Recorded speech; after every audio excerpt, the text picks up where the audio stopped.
Hello, everyone, and welcome to the Deck Tech.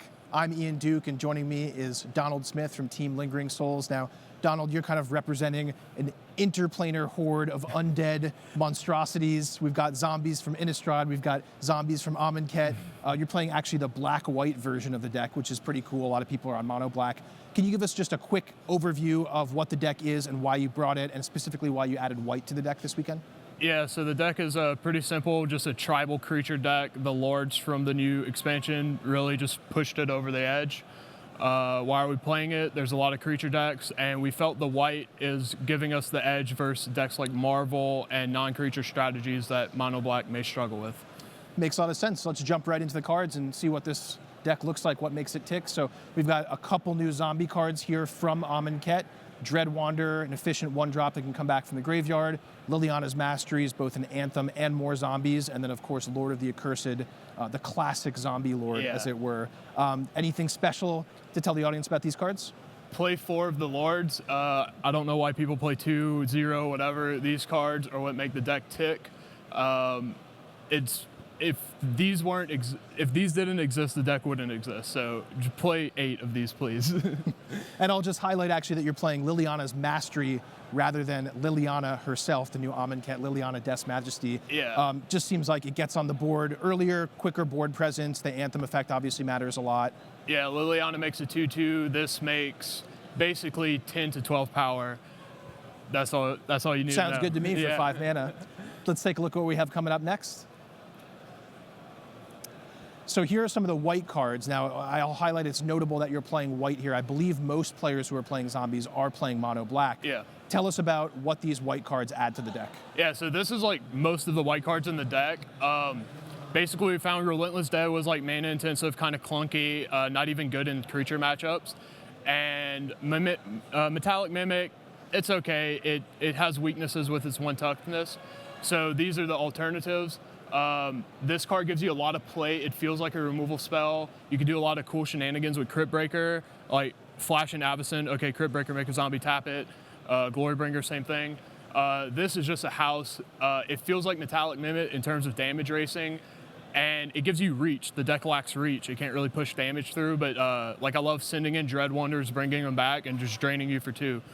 Sounds awesome. Now, there's an extra line of text here on Binding Mummy that doesn't come up often in Limited. We often see this card as an all-star in Limited, but it can actually tap artifacts as well. Has that come up for you so far in testing?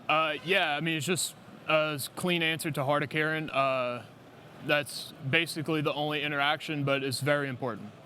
Makes sense. Take a look at what we have next here. A few more awesome zombies rounding things out. These are some of the powerhouses from Shadows over Innistrad block here. Crypt Breaker, of course, gets on board early, gives you a ton of flexibility, turning extra cards into zombies, drawing extra cards. Diagraph Colossus, another Lord. This one strikes me as particularly powerful in here. Would you say this is like one of the key cards for the deck?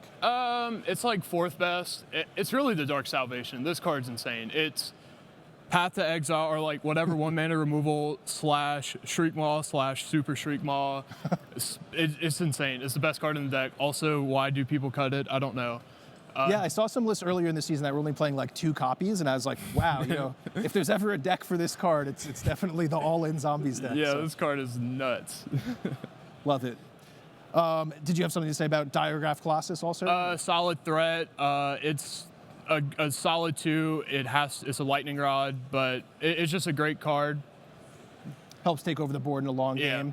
And then rounding things out with some extra removal spells. Fatal Push, of course, you know, a staple of the format. Just an awesome card in general. But tell us about the particular breakdown, the selection of numbers here on these removal spells. Yeah, Fatal Push is excellent, but you could get flooded with it a little bit. So we hedge with 1 Grasp of Darkness, which is it's still good creature removal, but is relevant against Avacyn, Glorybringer, and Gearhulk on blocks.